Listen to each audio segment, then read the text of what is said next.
বিশ্বজুড়ে যুদ্ধ এবং সংঘাত যেন একটি নিত্যদিনের ঘটনা। কোথাও সরাসরি হামলা, কোথাও ছায়াযুদ্ধ। কিন্তু যখন হঠাৎ করেই এক পরাশক্তি যুদ্ধবিরতির ঘোষণা দেয়, তখন কি সত্যি শান্তির সুর বাজে, নাকি এর আড়ালে লুকিয়ে থাকে আরও গভীর কোনো চাল? ইরানকে ঘিরে ডোনাল্ড ট্রাম্পের আকস্মিক যুদ্ধবিরতি ঘোষণা, যা অনেকের কাছেই শান্তির বার্তা মনে হচ্ছে, কিন্তু কি আসলে অন্য কোনো গল্প শুরু? যুদ্ধের ময়দান থেকে বারুদের গন্ধ মিলিয়ে যাওয়ার আগেই যদি কোনো নেতা বলেন, চলুন একটু বিরতি নেওয়া যাক, তাহলে কি বুঝতে হবে গল্পটা শুধু যুদ্ধের না, ভেতরে অন্য কিছু রান্না হচ্ছে। আজ আমরা সেই রহস্যের জট খুলব।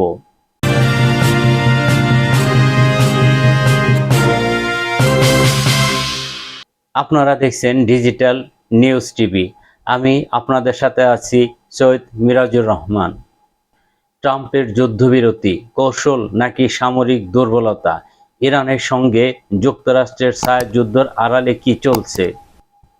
সম্প্রতি ডোনাল্ড ট্রাম্পের ইরান সংক্রান্ত ঘোষণা বিশ্ব রাজনীতিতে নতুন করে আলোচনার জন্ম দিয়েছে। তিনি হঠাৎ করেই পাকিস্তানের অনুরোধে ইরানের সঙ্গে যুদ্ধবিরতি অনির্দিষ্টকালের জন্য বাড়ানোর ঘোষণা দিয়েছেন। শুনতে শান্তির মতো মনে হলেও প্রশ্ন উঠছে, এই যুদ্ধবিরতি কি কেবল একটি কৌশল, নাকি এর পিছনে লুকিয়ে আছে আরও বড় কোনো কারণ? বিশেষ করে ইরান এই ধরনের কোনো অনুরোধ করার কথা অস্বীকার করেছে। তাহলে এই যুদ্ধবিরতি কার জন্য? এই প্রশ্নের উত্তর খুঁজতে ইরানের বার্তা সংস্থা তাসনিমের কয়েকটি সম্ভাব্য ব্যাখ্যা সামনে এসেছে। আসুন আমরা সেই ব্যাখ্যাগুলো বিশ্লেষণ করি। প্রথম ব্যাখ্যা, আমেরিকার সামরিক ব্যর্থতা। তাসনিমের প্রথম ব্যাখ্যাটি সবচেয়ে অস্বস্তিকর। এটি ইঙ্গিত দেয় যে যুদ্ধক্ষেত্রে যুক্তরাষ্ট্র কার্যত ব্যর্থ হয়েছে। অর্থাৎ ডোনাল্ড ট্রাম্প কি তাহলে এই যুদ্ধে হেরে গেছেন? 7 সপ্তাহ ধরে চলা এই সংঘাতে যুক্তরাষ্ট্র তাদের সব সম্ভাব্য কৌশল প্রয়োগ করেছে, কিন্তু ফলাফল আশানুরূপ তো নয়ই, বরং বেশ নাকানি-চুবানি খেয়েছে। যুদ্ধের ময়দানে যখন জয় আসে না, তখন রাজনীতির ময়দানে যুদ্ধবিরতি নামক একটি সুন্দর শব্দ ব্যবহার করা হয়। বিভিন্ন বিশ্লেষণ এবং পেন্টাগনের অভ্যন্তরীণ মূল্যায়নগুলো অনুযায়ী যুক্তরাষ্ট্রের গুরুত্বপূর্ণ ক্ষেপণাস্ত্রের বড় অংশ ইতিমধ্যেই ব্যবহৃত হয়ে গেছে। সিএসআইএস এর বিশ্লেষণ বলছে, মাত্র 7 সপ্তাহে যুক্তরাষ্ট্র তাদের নির্ভুল আঘাত আনতে সক্ষম। প্রিসিশন স্ট্রাইক ক্ষেপণাস্ত্রের অন্তত 45% ব্যবহার করেছে। এছাড়াও ব্যালিস্টিক ক্ষেপণাস্ত্র ঠেকানোর অত্যাধুনিক থার্ড ব্যবস্থার প্রায় অর্ধেক, প্যাট্রিয়ট সিস্টেমের প্রায় অর্ধেক ইন্টারসেপ্টর শেষ হয়ে গেছে। টমাহক ক্ষেপণাস্ত্রের প্রায় 30% এবং জেএএসএম এর 20%-এরও বেশি ব্যবহৃত হয়েছে। এমনকি SM-3 ও SM-6 ক্ষেপণাস্ত্রের বড় অংশ তারা ব্যবহার করে ফেলেছে। এই সংখ্যাগুলো শুধু পরিসংখ্যান নয়, এগুলো যুদ্ধের ক্লান্তির হিসাব। দ্বিতীয় ব্যাখ্যা, কৌশলগত বিভ্রান্তি তৈরি। যুক্তরাষ্ট্র হয়তো কৌশলগতভাবে বিভ্রান্তি তৈরি করতে চাইছে। বাইরে থেকে বলছে আমরা থেমে গেছি, কিন্তু ভেতরে ভেতরে বা পরোক্ষভাবে হামলা চালানোর প্রস্তুতি নিচ্ছে। অথবা তাদের আঞ্চলিক মিত্র ইসরায়েল সেই দায়িত্ব নিতে পারে। যুদ্ধের ইতিহাসে এমন নতুন নাটক নয়। এক হাতে ফুল অন্য হাতে ছুরি, এই প্রবাদটি এখানে প্রাসঙ্গিক। যুদ্ধবিরতির আড়ালে সামরিক অবস্থান শক্তিশালী করা বা প্রতিপক্ষকে ভুল বার্তা দেওয়ার কৌশল বহুবার ব্যবহৃত হয়েছে। তৃতীয় ব্যাখ্যা, ইসরায়েলের ভূমিকা। তৃতীয় সম্ভাবনাটি আরও সূক্ষ্ম।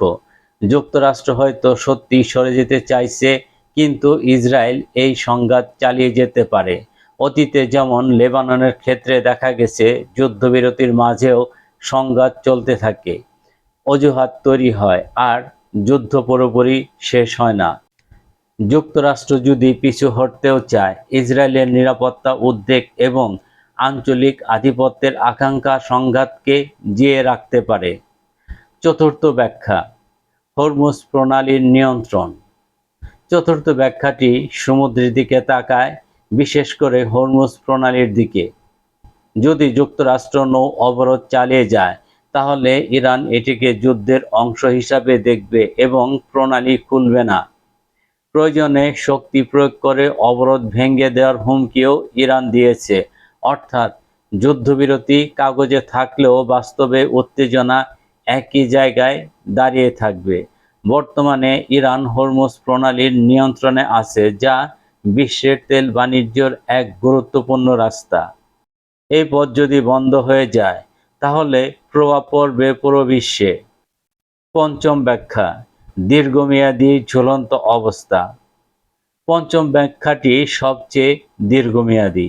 যুক্তরাষ্ট্র হয়তো ইরানের উপর যুদ্ধের ছায়া ধরে রাখতে চায়, পুরো যুদ্ধ না, আবার পুরো শান্তিও না, এক ধরনের ঝুলন্ত অবস্থা। এতে ইরানের অর্থনীতি ও রাজনীতি অনিশ্চয়তায় থাকবে। এর উদ্দেশ্য হলো ইরানকে দুর্বল করা এবং তাদের পারমাণবিক কর্মসূচি বা আঞ্চলিক প্রভাব বিস্তারের আকাঙ্ক্ষা দমন করা। তবে এখানে একটি বড় পার্থক্য আছে। যুক্তরাষ্ট্রের সামরিক নেতাদের আশঙ্কা, দীর্ঘমেয়াদী যুদ্ধ অস্ত্রাগারে চাপ ফেলবে, বিশেষ করে যখন ইসরায়েল এবং ইউক্রেনকে সহায়তা দেওয়া হচ্ছে। মার্কিন কংগ্রেসেও উদ্বেগ বাড়ছে।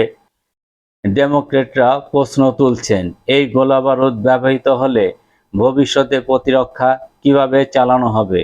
অবসরপ্রাপ্ত মার্কিন কর্নেল মার্ক ক্যানসিয়ান সরাসরি বলেছেন, অতিরিক্ত গোলাবারুদ ব্যবহারের কারণে পশ্চিম প্রশান্ত মহাসাগরে অঞ্চলে প্রতিরক্ষা ঘাটতি তৈরি হচ্ছে। অপরদিকে পেন্টাগনের মুখপাত্র শন পার্নেল বলেছেন, সব ঠিক আছে, প্রয়োজনীয় সবকিছুই তাদের হাতে আছে। এই দুই বাক্য একসঙ্গে বসালে মনে হয় পুরো গল্প সোজা নয়। ট্রাম্প নিজেও বলছেন যুক্তরাষ্ট্রের কোনো অস্ত্রের ঘাটতি নেই, কিন্তু একই সঙ্গে তিনি ক্ষেপণাস্ত্র উৎপাদনের জন্য অতিরিক্ত অর্থ চাইছেন। সিনেটর মার্ক কেলি বিষয়টি একদম সহজ করে বলেছেন, এটা শেষ পর্যন্ত একটি গাণিতিক সমস্যা হয়ে দাঁড়াবে। কত আছে, কত লাগবে আর কোথা থেকে আসবে, এই হিসাব মেলাতে হবে। এই পুরো ঘটনাকে যদি এক লাইনে বলতে হয়, তাহলে বলা যায়, যুদ্ধের ময়দান থেকে ট্রাম্প হয়তো পুরোপুরি পালাচ্ছেন না, কিন্তু ধীরে ধীরে পিছিয়ে আসছেন। সামনে এগোনোর শক্তি কমে গেলে অনেক সময় মানুষ বলে, আমি ইচ্ছে করেই থেমেছি। শেষ পর্যন্ত প্রশ্নটা থেকেই যায়, এটা কি কৌশল নাকি ক্লান্তি? সময় তার উত্তর দিবে। কিন্তু আপাতত যা দেখা যাচ্ছে তা হলো, যুদ্ধের ধোঁয়া একটু পাতলা হয়েছে ঠিকই, কিন্তু আগুন এখনো পুরোপুরি নিভে যায়নি। দর্শক, আমাদের আলোচনা তথ্যবহুল মনে হলে লাইক দিন, শেয়ার করুন ও চ্যানেলটি সাবস্ক্রাইব করুন। আপনাদের মতামত কমেন্ট করে জানান। আমাদের সাথে থাকার জন্য ধন্যবাদ। দেখা হবে পরবর্তী বিশ্লেষণে। ততক্ষণ সুস্থ থাকুন, ভালো থাকুন এবং ডিজিটাল নিউজ টিভির সাথেই থাকুন। আল্লাহ হাফেজ।